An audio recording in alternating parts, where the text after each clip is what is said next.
Oba, canal Dicionário Literatura. Estamos estudando os poemas do livro Mensagem de Fernando Pessoa. Agora é a vez de Mar Português, o 29º poema deste livro, ou, se quiser, o 10º poema da segunda parte do livro Mensagem. Este poema é bastante famoso, creio que você já ouviu pelo menos um verso dele, aqueles em que ele diz: tudo vale a pena se a alma não é pequena. E esse poema então merece ser estudado, pensado. Vamos a ele? Mar Português. Ó mar salgado, quanto do teu sal são lágrimas de Portugal. Por te cruzarmos, quantas mães choraram, quantos filhos em vão rezaram, quantas noivas ficaram por casar para que fosses nosso, ó mar. Valeu a pena? Tudo vale a pena se a alma não é pequena. Quem quer passar além do bojador tem que passar além da dor. Deus ao mar o perigo e o abismo deu, mas nele é que espelhou o céu. É pouco? Fernando Pessoa caprichou e pegou pesado. Pegou pesado porque ele dividiu as pessoas apenas em dois grupos. Aqueles da alma pequena e aqueles da alma grande. Quando ele diz tudo vale a pena se a alma não é pequena. Está aqui um diálogo ou uma resposta a um personagem do poema épico Os Lusíadas, do Luís Vaz de Camões. Você se lembra? É claro que você se lembra que lá no poema do Camões havia um personagem, o velho do Restelo. O velho do Restelo está lá no quarto canto de Os Lusíadas, e é aquele velho que lá na praia do Restelo, ele faz um discurso contra as navegações. E aí está o grande problema desta narrativa. Por quê? Porque Portugal estava nos seus anos dourados, nos seus anos maravilhosos, no século XVI. E, quer dizer, aí na época do Vasco da Gama e os Lusíadas, chegando ao século XVI. Mas parece, então, para quem vê de longe, que naquele tempo tudo eram flores e maravilhas, porque Portugal avançou e fez um bruta reino e conquistou quase metade do mundo e por aí afora. Então, parece que tudo eram flores, mas não era. O velho do Restelo faz um discurso bastante forte contra as navegações, porque os velhos, as mulheres e as crianças estavam ficando sozinhos em Portugal. Os homens fortes, saudáveis, estavam todos indo embora para as colônias, para os mares, atrás de ouro, de riqueza, de fama, de glória, e abandonando suas mulheres, seus filhos e etc. Portugal, então, estava preocupadíssimo, porque se esses homens jovens, fortes, vão todos embora, quem vai ficar no exército para defender Portugal, principalmente da Espanha? Se esses jovens, fortes, saudáveis vão embora, quem vai trabalhar nas lavouras, nas fazendas? Os velhos? As crianças? As mulheres? Então havia um discurso muito forte contra o abandono de Portugal, porque estavam todos saindo atrás de riqueza. E Vasco da Gama narra esse episódio quando ele está já na sua embarcação, indo para um novo reino, e ele ouve já da caravela, ele ouve o velho lá da praia fazendo esse discurso contra as navegações. E Portugal realmente pagou bastante caro, foi porque chegou em 1580, a Espanha tomou Portugal com a maior facilidade, porque realmente Portugal estava desamparado, praticamente abandonado, porque os jovens fortes, rapazes, estavam todos atrás da fama, da riqueza e da glória. Nisso, então, o poema Os Lusíadas foi bastante profético, porque o poema épico Os Lusíadas foi publicado em 1572. 8 anos depois, a Espanha tomou Portugal. Então, foi bastante profético esse poema. Mas a discussão é: valeu a pena? Portugal pagou um preço bastante caro, valeu a pena? E Fernando Pessoa, no século XX, então, responde: tudo vale a pena se a alma não é pequena. Mas quem tem alma pequena, então? Vamos ver. Se nós temos algumas pessoas que vão se preocupar apenas com a sobrevivência, eles só não querem morrer, só. E são muitas pessoas, talvez a maioria, vão cuidar apenas da sobrevivência, vão desfrutar daquilo que a natureza lhes deu e vão viver a vida sem muitos riscos, os menores e menos riscos possível.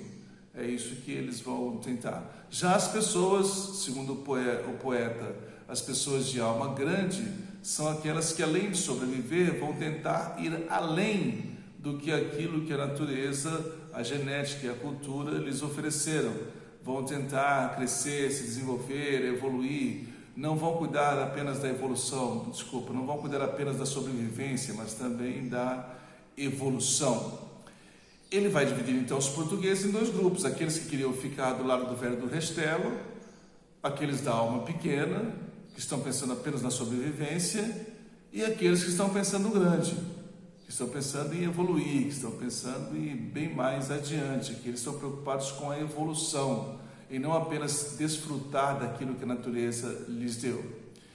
Para que você entenda melhor isso, é legal que você compare com a sua vida, ou com a nossa vida, ou com a minha vida, ou com a vida das pessoas que você conhece, porque as pessoas fazem isso naturalmente, cotidianamente, elas fazem essa opção.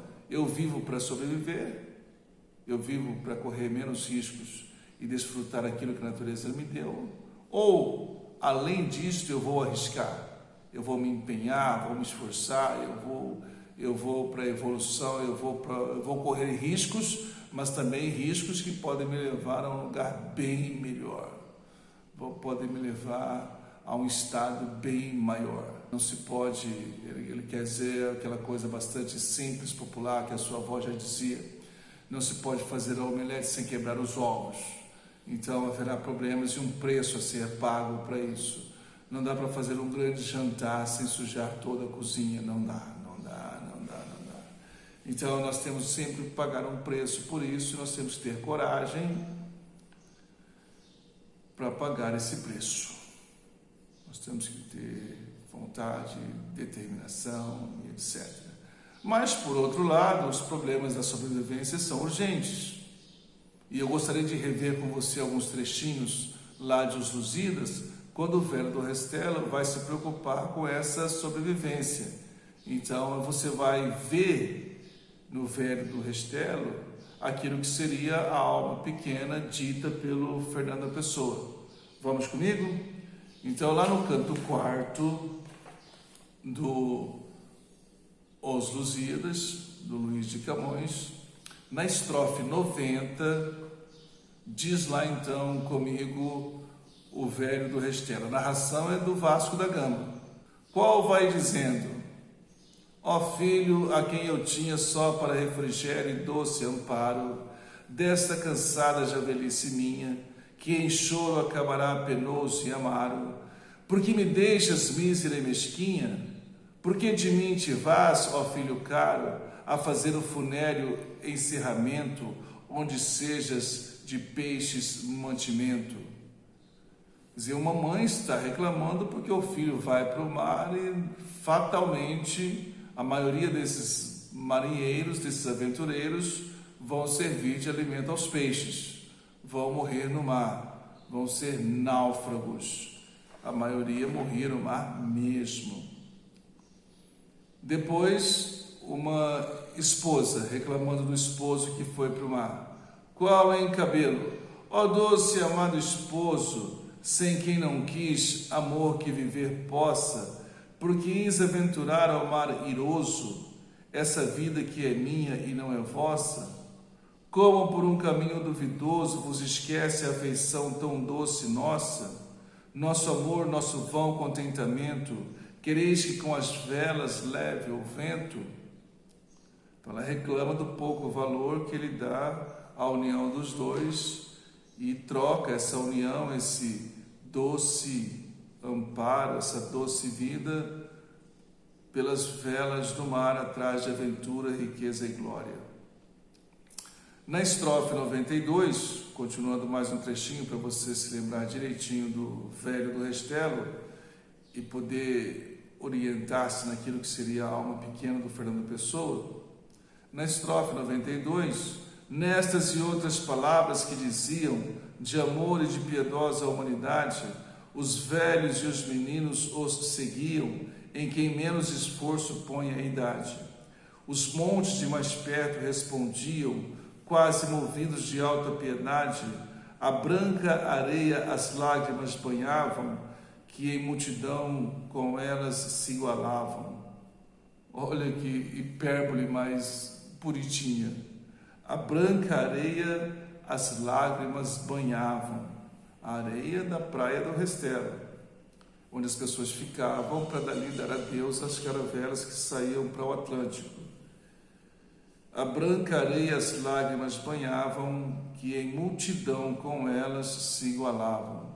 Ou seja, tinha tantas pessoas na praia se despedindo dos portugueses, quanto areia no chão desta mesma praia. É bastante hiperbólico. E é essa mesma hipérbole que vai ser respondida lá no início do poema do Fernando Pessoa. Ó mar, quanto do teu sal são lágrimas de Portugal. Ora, para você comparar e chegar à conclusão que o mar é salgado por conta das mulheres portuguesas que choraram na praia do Restelo, é muita lágrima, é muito sal. Mas é uma hipérbole a que se dava direito o Fernando Pessoa, também porque o Fernando Pessoa ortônimo não é um Álvaro de Campos, não é um modernista. Ele é alguém que está preocupado em contar a história de Portugal e passar uma mensagem aos povos novos portugueses. Comigo ainda na estrofe 93. Nós outros sem a vista levantarmos, nem a mãe nem a esposa neste estado, por nos não magoarmos ou mudarmos do propósito firme começado, determinei de assim nos embarcarmos sem o despedimento costumado, que posto é que de amor usança boa, a quem se aparta ou fica mais magoa. Ou seja, não houve acordo. Ele percebeu, o Vasco da Gama, que nem ele aceitaria os argumentos do velho do Restelo, nem o velho aceitaria os seus argumentos. Então ele resolveu que partiria sem mesmo o despedimento costumeiro. E agora ele vai colocar entre aspas aquilo que o velho dizia na praia. Ó glória de mandar, ó vã cobiça desta vaidade a quem chamamos fama. Ó fraudulento gosto que se atiça com uma aura popular que honra se chama. Que castigo tamanho e que justiça fazes no peito vão que muito te ama. Que mortes, que perigos, que tormentas, que crueldades neles experimentas.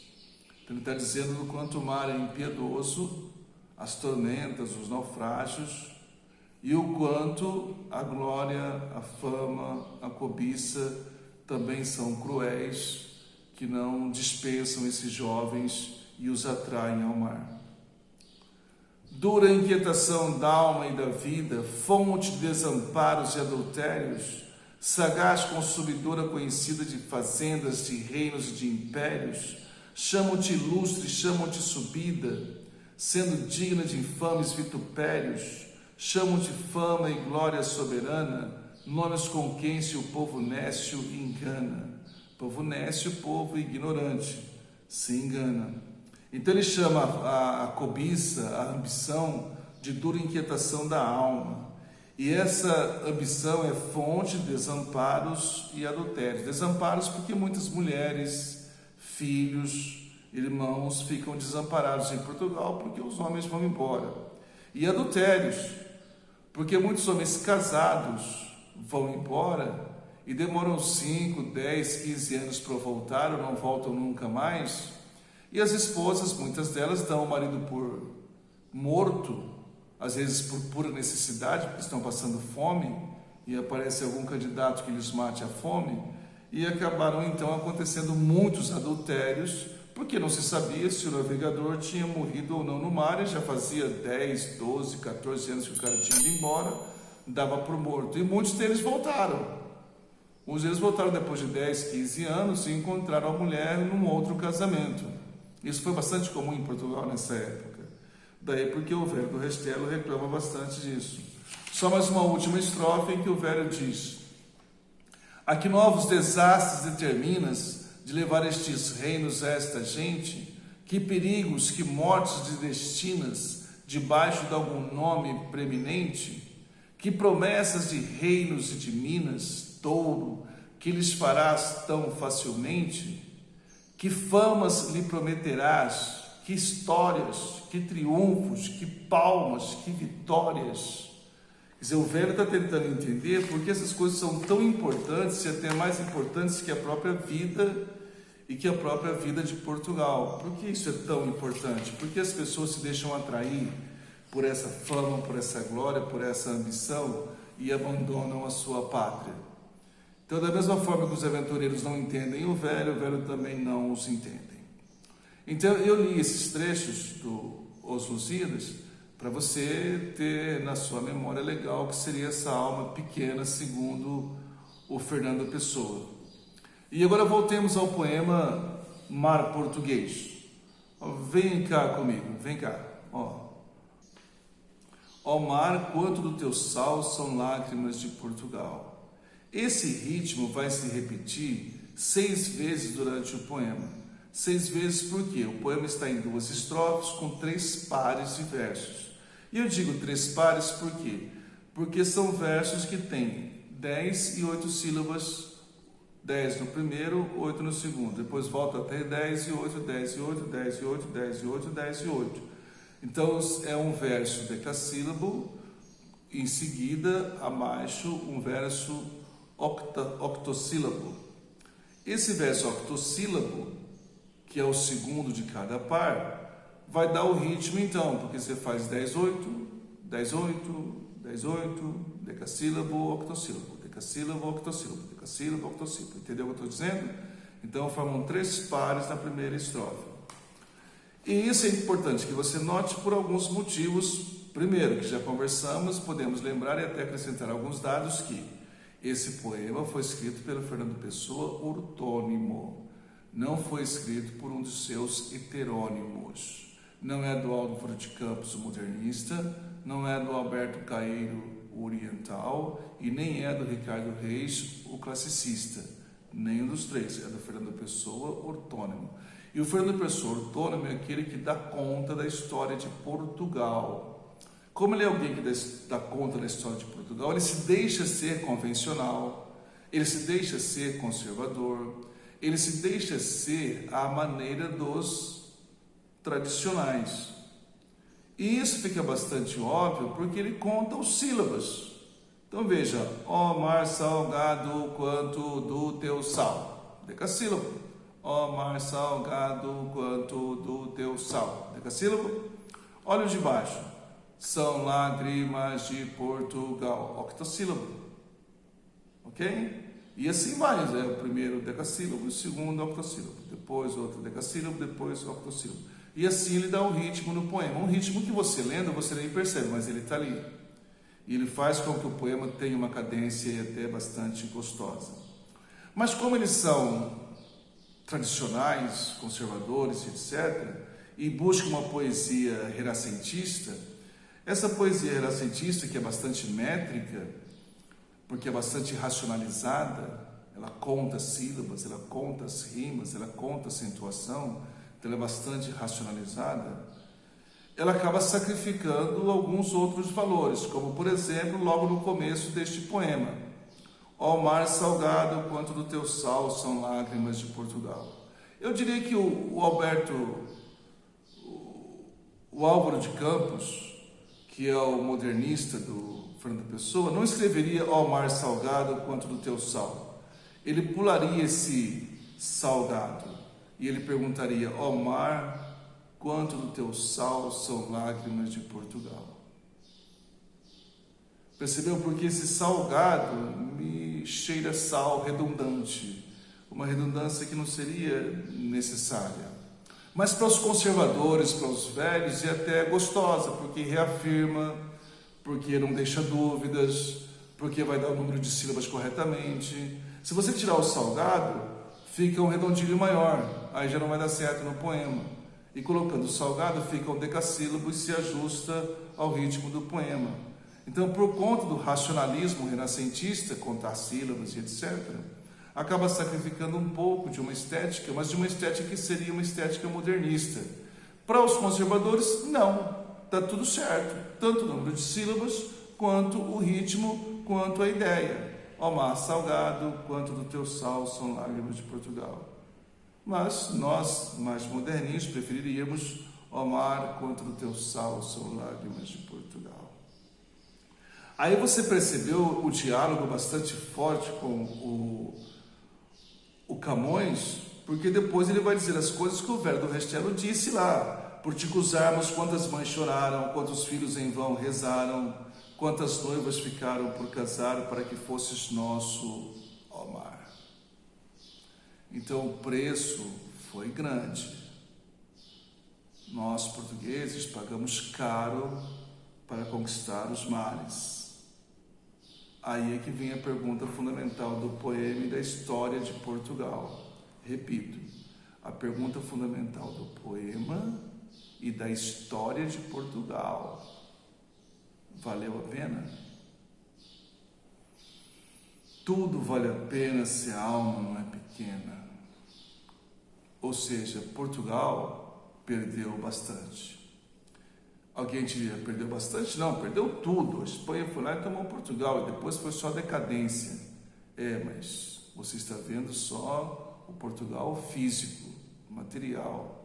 O homem português, a alma portuguesa, cresceu, ganhou, melhorou, ultrapassou seus limites?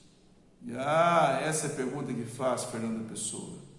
E por isso ele quer mandar essa mensagem aos novos povos portugueses.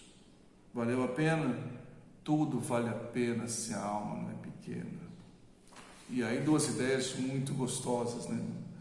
Quem quer passar além do bojador tem que passar além da dor. Não tem jeito de você não correr risco se você quer ser grande. Não tem jeito.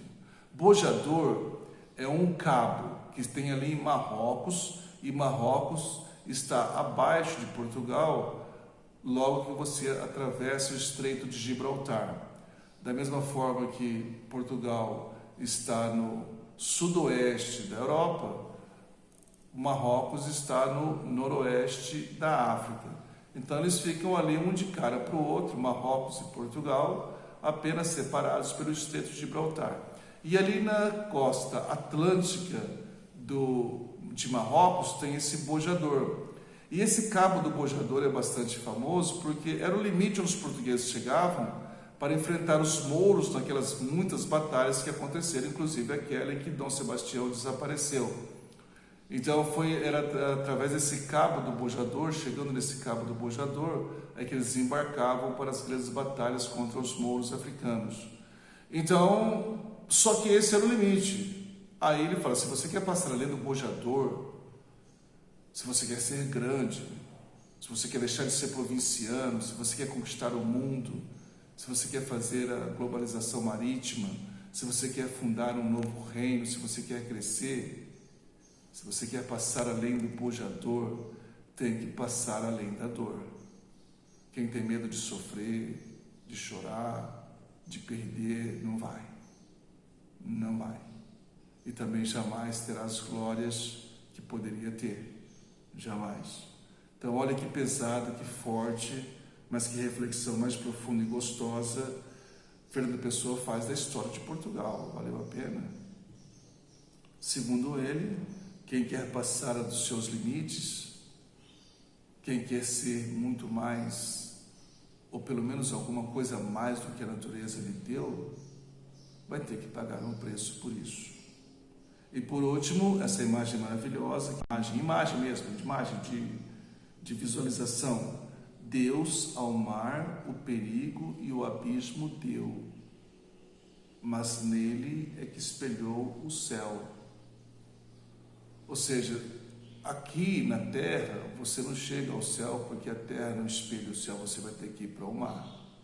Se você quer o céu, o paraíso, a glória, a eternidade, o prazer, o paraíso, o Éden, se você quer o céu, você vai ter que ir para o mar, porque o mar é que espelha o céu.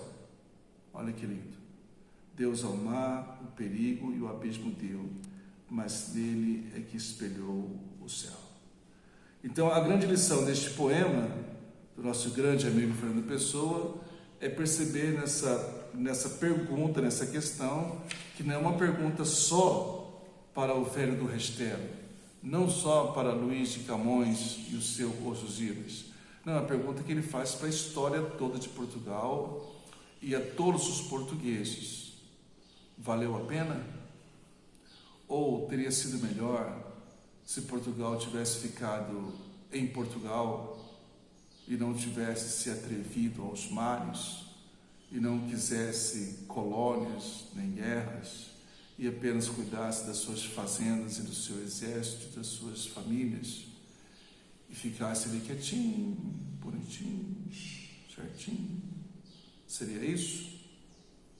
Ou tudo que foi feito valeu a pena? Boa pergunta, não é? Que legal pensar com vocês, que legal estudar com vocês esses poemas maravilhosos que nos levam a reflexões profundas e que nos ajudam a viver sempre melhor.